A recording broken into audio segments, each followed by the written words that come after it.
Nós estamos na nossa série de mensagens em Abacuque, o profeta pregador. E hoje, nosso texto é Abacuque 1, capítulo 1, versículos 5 a 11. Deus sai do silêncio e responde a Abacuque.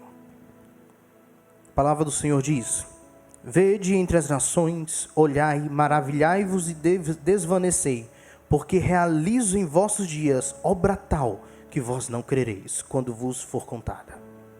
Pois eis que suscito os caldeus, nação amarga e impetuosa, que marcham pela largura da terra, para apoderar-se de moradas que não são suas. Eles são pavorosos e terríveis, e criam eles mesmos o seu direito e a sua dignidade. Os seus cavalos são mais ligeiros do que os leopardos, mais ferozes do que os lobos ao anoitecer. São os seus cavaleiros que se espalham por toda parte. Sim, os seus cavaleiros chegam de longe, voam como águia que se precipita a devorar. Eles todos vêm para fazer violência. O seu rosto suspira por seguir avante. Eles reúnem os cativos como areia. Eles escarnecem dos reis. Os príncipes são objeto do seu sorriso. Riem-se de todas as fortalezas, porque amontoando terra as tomam. Então passam como passa o vento e seguem. Fazem-se culpados estes cujo poder é o seu Deus. As igrejas vivem uma época difícil. Imagine que grande parte do povo de Deus tenha se esfriado, vivido aqui e agora sem valores eternos. Tenham esquecido de sua missão e o ser igreja se tornou algo mecânico para eles. Imagine um povo que, chamado para ser sal, tem sido insosso. Imagine que o amor se esvaiu, os relacionamentos não têm mais serviço mútuo.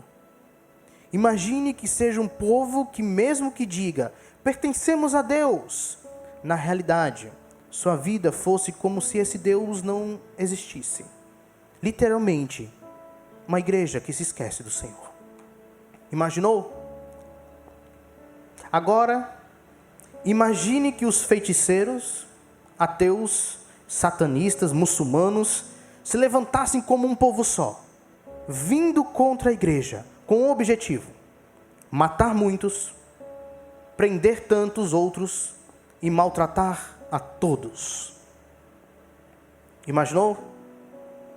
Agora, por último, você descobre quem está por trás disso. Deus. O Deus do povo que está sofrendo o ataque. O Deus da igreja. O que você pensa disso? Não, pastor. De forma alguma. Deus jamais faria isso. Nós devemos deixar Deus ser Deus.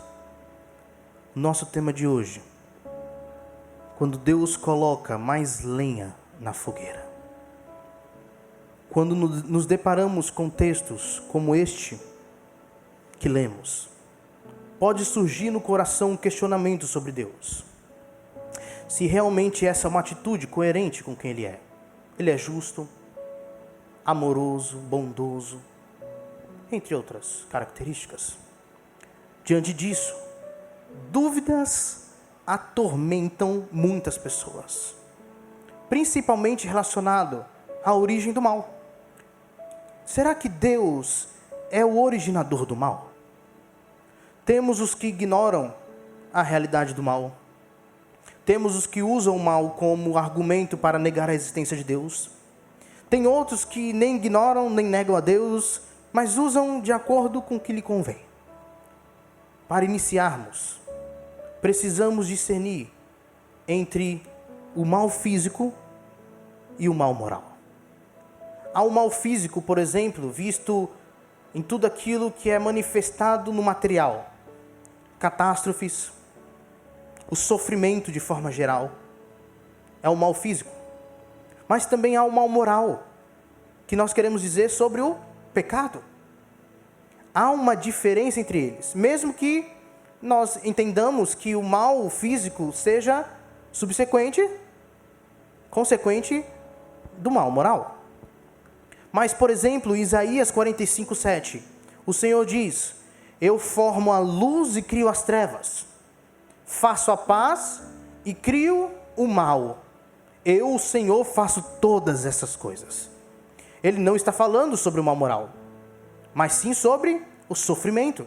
Até porque o mal aí faz contraponto com a paz. Então ele faz paz, mas também faz guerra. A paz nas pessoas, vinda de Deus, mas também sofrimento que Deus permite.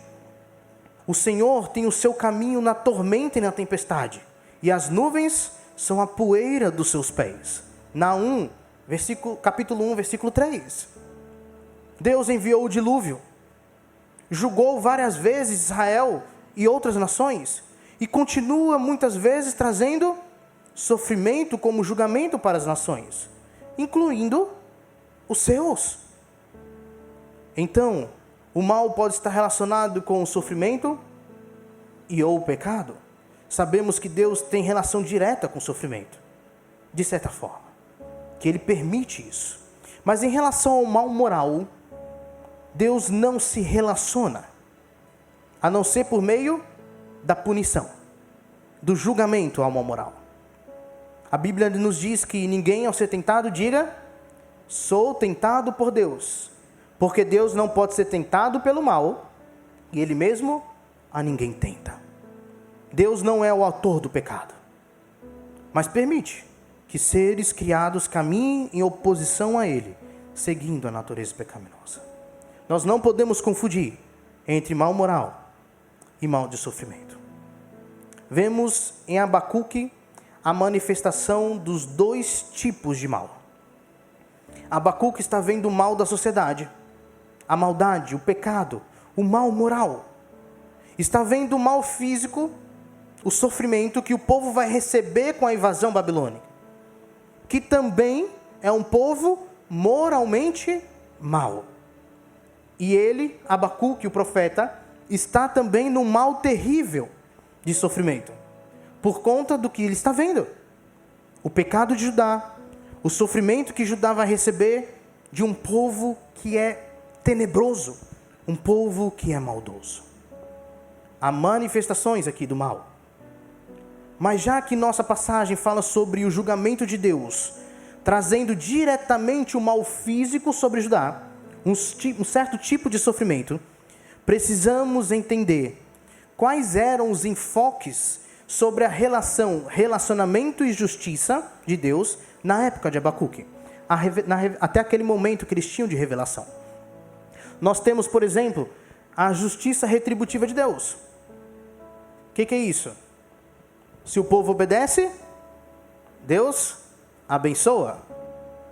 Se o povo desobedece, há maldição. Isso nós temos, por exemplo, recorrente da aliança de Deus. Deus fez sua aliança já dando essa justiça retributiva, já alertando sobre isso.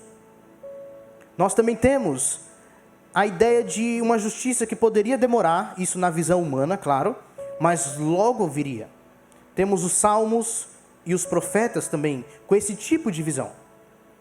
Uma visão de que eu estou vendo aqui os ímpios, eles prosperarem, mas no final eu sei, a sua justiça será feita.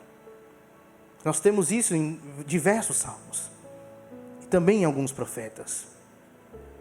Em outros profetas mais posteriores a Abacuque, nós temos uma justiça futura. Ou seja, se a justiça não vier em nossa época, nós sabemos que há o dia do juízo, onde a justiça será consumada para todas as nações, todos os povos. Então nós temos esse tripé aí, de relacionamento justiça e sofrimento. Justiça e sofrimento. Abacuque estava mais nesse aqui, ó. Justiça retributiva de Deus. Ele entendia. Abacuque começa questionando Deus, num senso de justiça baseado na justiça retributiva, e parece que para Abacuque, para o profeta, a balança não estava tão justa assim não. Como que isso está acontecendo? Deus, o Senhor, não vai intervir? Vai permanecer em silêncio? E aí, nós temos o nosso texto. Deus responde. Ele começa falando: olhem as nações e contemplem-nas. Fiquem atônitos e pasmem, pois nos dias de vocês farei algo em que não creriam, se lhes fosse contado. Deus começa sua fala chamando a atenção. Olhem, prestem atenção. Algo maravilhoso vai acontecer. E eu fico pensando Abacuque, né? Opa, agora sim. O Senhor saiu do silêncio. O Senhor está me respondendo. Deus está respondendo. Chama minha atenção. Bora lá. Eu vejo Judá errando, pecando. Os babilônios vindo contra Judá. E penso, não é possível que por causa do pecado, de um pecado, vamos ser destruídos por um povo mais pecador ainda. E aí, Senhor, que justiça é essa que levanta uma nação muito mais corrompida do que a nossa para destruir a nossa nação? Eles prosperam sendo maldosos, e nós cometemos alguns erros e somos destruídos. Ainda bem que o Senhor está respondendo como eu quero agora.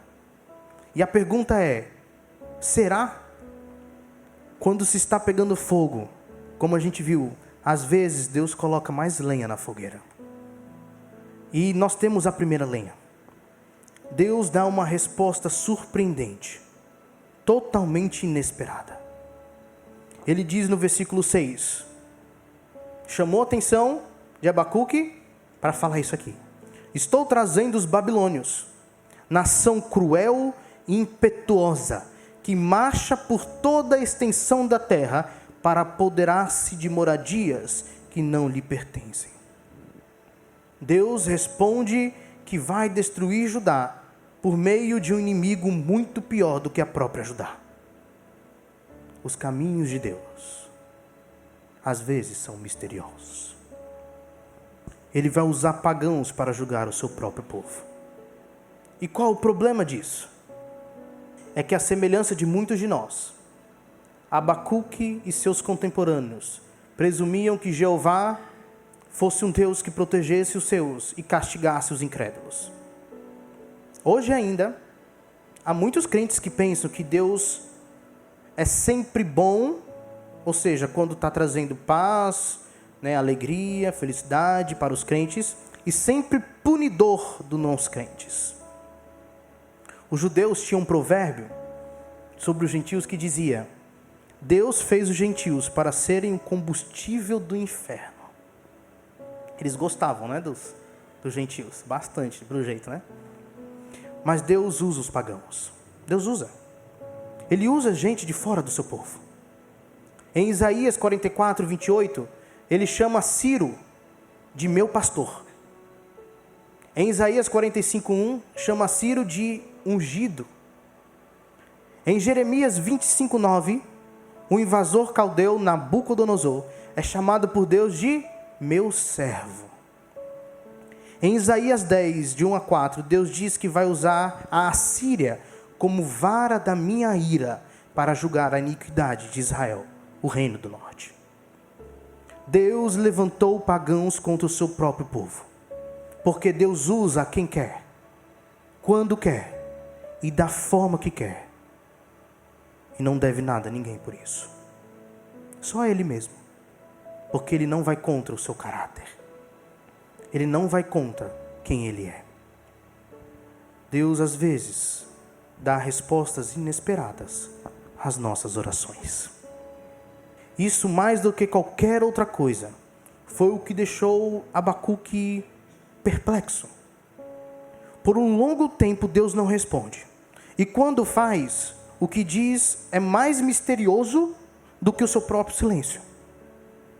Na mente de Abacuque estava perfeitamente claro que Deus tinha de castigar a nação e depois enviar um grande reavivamento para o povo de Israel. Mas quando Deus disse: estou respondendo a sua oração, suscitando o exército caldeu ou babilônico para marchar contra as suas cidades e destruí-las, o profeta não conseguia acreditar no que ouvia. Até porque nós vamos ver na outra mensagem a segunda resposta de Abacuque a essa resposta de Deus. Ele dialogando com Deus. Todos nós temos uma tendência de prescrever as respostas às nossas orações.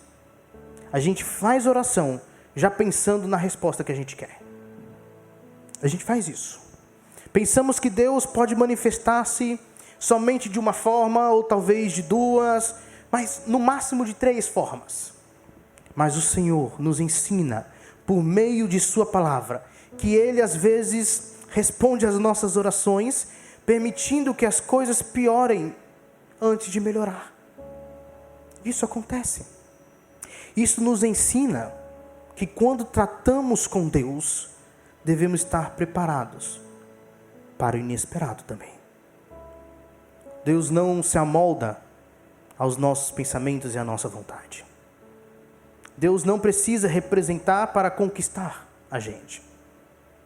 Porque Ele sabe que Ele conquista quando Ele quiser. Ele não precisa pisar em ovos conosco para falar com a gente. Ele fala o que tem que ser falado. Ele dá a resposta que tem que ser dada. Ele não faz politicagem. Deus não fez politicagem aqui com Abacuque. Então a gente sabe que Deus deu uma resposta inesperada, surpreendente a Abacuque. Jogou uma lenha na fogueira de Abacuque. Lenha número 2. Deus não traz alívio para o profeta primeiro. Ele aumenta a crise do profeta. Olha o versículo 7. É uma nação apavorante e temível, que cria a sua própria justiça e promove a sua honra. Eles não estão preocupados com ninguém. Não existe essa coisa de certo e errado para eles. Certo é tudo que eles fazem. A honra deles, qualquer coisa que eles fazem. Não tem padrão. Eles são o próprio padrão. Desculpa. O que o profeta esperava era um alívio ao sofrimento.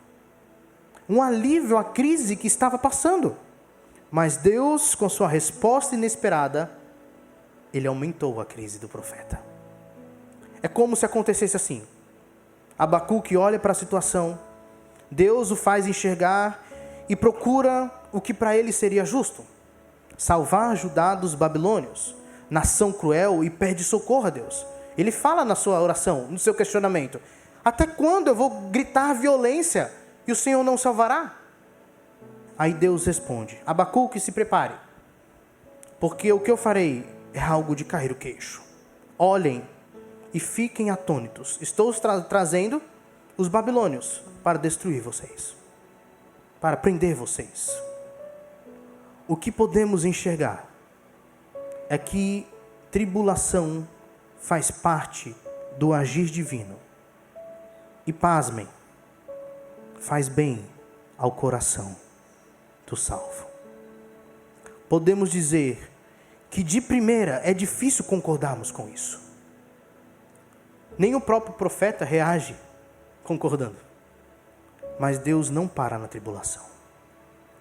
O sofrimento não é o fim em si só. Deus tem um propósito bem estabelecido para o sofrimento. E o que enxergamos dos exemplos bíblicos é que na maior parte das vezes tem a ver com a destruição dos muros da autossuficiência do nosso coração. Na maior parte das vezes, quando Deus dá uma crise para alguém, uma tribulação, um sofrimento, é para que o coração dele elimine os muros da autossuficiência e lembre: somos dependentes do Senhor. Uma coisa é nós sabermos, por meio da leitura, da pregação, que somos dependentes de Deus e que Ele é soberano. Outra coisa é vivenciarmos situações que nos mostram nossa fragilidade e, ao mesmo tempo, o poder de Deus. Uma coisa é você ler. Isso é bom, isso tem que ser feito. Isso faz parte. A informação. Deus é soberano. Deus é poderoso. Nós somos dependentes de Deus. Mas quando a gente une essa leitura, a revelação da sua palavra, com a experiência de vivermos alguma situação que nos mostra a nossa fragilidade e nos faz enxergar que Deus é realmente soberano, isso faz total diferença para o nosso coração, para a transformação do que somos. Meus irmãos, ninguém que foi abençoado por uma santa tribulação sai do mesmo jeito, sai sem transformação. Se Deus manda uma santa tribulação, vai redundar em transformação, para a glória de Deus. Podemos lembrar de Romanos 8, 28. Sabemos que todas as coisas cooperam para o bem daqueles que amam a Deus, daqueles que são chamados segundo o seu propósito. Todas as coisas é todas as coisas. O que é bom, aparentemente bom. O que aparentemente é ruim. Sofrimento, alegria. Todas as coisas, todas as situações cooperam para o bem daqueles que amam a Deus. Que bem é esse? Ser a imagem e semelhança de Jesus Cristo. Ser conforme o Filho. Esse é o bem. Todas as coisas cooperam para nós que somos salvos, a fim de que nos tornemos mais semelhantes a Jesus Cristo. Nós temos então que Deus não traz alívio, Ele aumenta a crise do profeta. E agora, a terceira lenha, Deus faz perdurar a crise do profeta, detalhando o poder inimigo. Ou seja, Ele aumenta a crise do profeta, Ele fala que eles são pavorosos e terríveis, e Ele ainda detalha o poder inimigo. Olha o que Ele vai falar nos versículos 8 e 9. Seus cavalos são mais velozes que os leopardos, mais ferozes que os lobos no crepúsculo. Sua cavalaria vem de longe, seus cavalos vêm a galope, vêm voando como ave de rapina que mergulha para devorar. Todos vêm prontos para a violência. Suas hordas avançam como o vento do deserto, e fazendo tantos prisioneiros como a areia da praia. Deus faz questão de mostrar a realidade como ela é. Ele não abranda, Ele mostra toda a força babilônica, toda a força do inimigo. Ninguém pode lidar com os problemas da realidade se não enxergar a realidade como de fato ela é. Precisamos ser reais na nossa leitura da realidade, lendo a realidade da forma mais completa possível, para podermos fazer diferença real. Porque se não enxergamos do modo certo, nossas orações poderão ser feitas de maneira errada, de maneira que precisa de correção. Ou seja, se eu não leio a realidade na perspectiva divina, como de fato ela é, eu vou ter dificuldades para lidar com ela, com a realidade.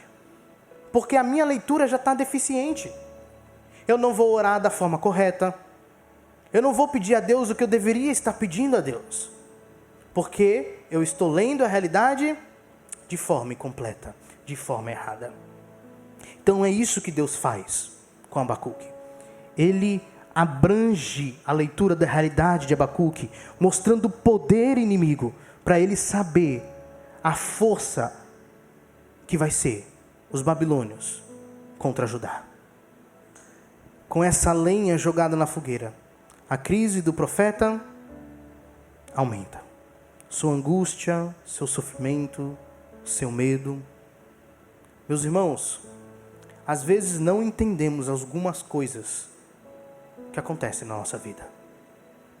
Porque Deus não facilita as coisas. Porque passei por uma depressão, porque passei por alguma doença, porque perdi pessoas queridas, porque perdi o emprego. Essa é a realidade humana. De não ter todos os detalhes. De viver, às vezes, em uma consternação, que é o que achamos que Deus deveria fazer e o que realmente Ele faz. E diante disso, diante desse mistério, às vezes a crise vai perdurar, vai continuar. Mas nós sabemos, tanto por meio da revelação, quanto por meio da experiência, que para os que são do Senhor, a crise que perdura, ela atua na cura. O sofrimento que continua, ele atua na cura daquele que está sofrendo. Deus usa todas as situações para que cresçamos nele, para que sejamos curados. Então, Deus faz perdurar a crise do profeta, detalhando o poder inimigo. E a última lenha, Deus finaliza mostrando o que eles fazem, os seus feitos, os feitos dos babilônios, que vai demonstrar sua maldade. Versículo 10 e 11. A maldade dos babilônios, tá? Menosprezam os reis e zombam dos governantes. Riem de todas as cidades fortificadas, pois constroem rampas de terra e por elas as conquistam. Depois passam como o vento e prosseguem, homens carregados de culpa e que têm por Deus a sua própria força. A ideia é literalmente um povo que é cruel, que destrói as demais nações, zombando dos reis e todas as cidades que não são nada diante da sua força e habilidade. A Babilônia fazia isso, zombava, caçoava. Antes, durante a conquista e depois da conquista. Eles continuavam caçoando e zombando de Deus, zombando das pessoas ali. Eles adoram a si próprios. E depois de destruírem, prosseguem como se nada tivesse acontecido. Mais uma conquista. Mais uma demonstração de sua força imbatível. Era isso que eles criam. Era isso que eles pensavam. E isso não entrava na cabeça de Abacuque. Porque olha como Abacuque pensava.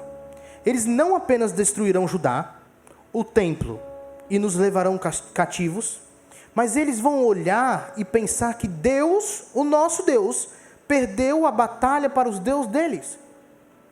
É como se eles falassem assim: Marduk é mais poderoso que o Senhor, que Adonai. Por isso Abacuque não concebia isso. Porque a ideia de um povo conquistar outro, naquela época, era uma ideia de que o Deus dele era mais forte que o outro Deus, dos que perderam a batalha. Mas essa não é a resposta. É interessante como ele coloca aqui a resposta de Deus. É como se Deus literalmente permitisse que esse povo se orgulhasse pela sua maldade. Eles são responsáveis por se orgulharem de fazer o que é errado. Por isso que eles terão também juízo, condenação. A gente sabe que os babilônios vão perder, vão cair. Então, é como se suscita o orgulho dentro do coração. Como se eles fossem o mais maldosos possíveis. Eles vão entrar, eles vão destruir Judá, vão levar cativos. Judá vai passar um bom tempo exilado. Mas Deus tem algo guardado para essa nação orgulhosa. Deus provocou ainda mais Abacuque com sua resposta. E nós veremos na próxima semana a segunda resposta de Abacuque, que o profeta vai entrar numa crise maior, mais intensa. E a resposta de Abacuque também é surpreendente para nós. Eu queria concluir com algumas verdades. Primeiro, Deus é insondável. Temos que cuidar para não criarmos expectativas das ações de Deus com base naquilo que acreditamos ser o melhor, ou com base num falso Deus que formamos em nossa mente, achando ser o verdadeiro e único Deus. O que eu estou querendo dizer é: Deus é insondável. Mas às vezes, nós criamos uma expectativa sobre Deus que não é coerente com quem Ele é. Nós criamos uma realidade, uma verdade, uma imagem de Deus, que às vezes, na verdade, nós estamos reduzindo quem Deus é. Porque o nosso Deus é insondável. O que se pode conhecer de Deus? Ele manifestou. Ele revelou. Eu lembro deste versículo. Ó profundidade das riquezas, tanto da sabedoria como da ciência de Deus. Quão insondáveis são os seus juízos e quão inescrutáveis os seus caminhos. Porque quem compreendeu o intento do Senhor? Ou quem foi o seu conselheiro? Deus é Deus. Ele nunca vai deixar de ser Deus.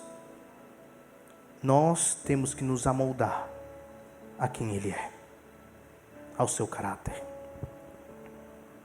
Outra conclusão: a história está sob o controle divino. Deus controla tudo. O plano é de Deus. O tempo é de Deus. Deus é Senhor do tempo. Na hora que Ele quer, quando Ele quer, da forma que Ele quer. Qual a vantagem então de orar se isso não moverá o Senhor? Deus instituiu, dentro da sua soberania, que muitas coisas que Ele fará vai ser movido pelas orações dos santos. Mas está dentro da soberania de Deus. A vantagem da oração é a de, compreendendo ou não, nos submetermos ao seu mover, ao seu agir. A vantagem é a de esperar no Senhor e lembrarmos ao nosso coração: Ele é a nossa esperança. Vocês percebem que é Deus que é o protagonista da história? Que o que Ele é movimenta o seu plano, suas ações. Deus não age fora do seu caráter. Não age. O questionamento: será que essa ação é de acordo com a bondade, justiça, o amor de Deus? É para nós, não é para Deus. Porque a gente sabe que Deus não age fora do seu caráter. Mas nós precisamos responder algumas dúvidas. Somos limitados. Somos finitos. Precisamos responder. Os propósitos do Senhor são sempre certos, precisos. Isso é fantástico. Portanto, rendei graças ao Senhor, porque Ele é bom e a sua misericórdia dura para sempre. Isso significa que até em meio ao sofrimento, sua misericórdia está presente. Sua bondade está presente. Seu amor está presente. Tudo que Ele é está presente. Lembremos-nos sempre: o que importa para nós é a presença de Deus e nos relacionarmos com esse Deus. Seja em meio ao sofrimento, seja em meio às alegrias da vida, porque tudo está movendo os seus, os santos, para ser a semelhança de Cristo. Tudo. A soberania do Senhor é plena, coerente com o seu caráter. Então, desfrutemos da soberania de Deus e o adoremos. Amém?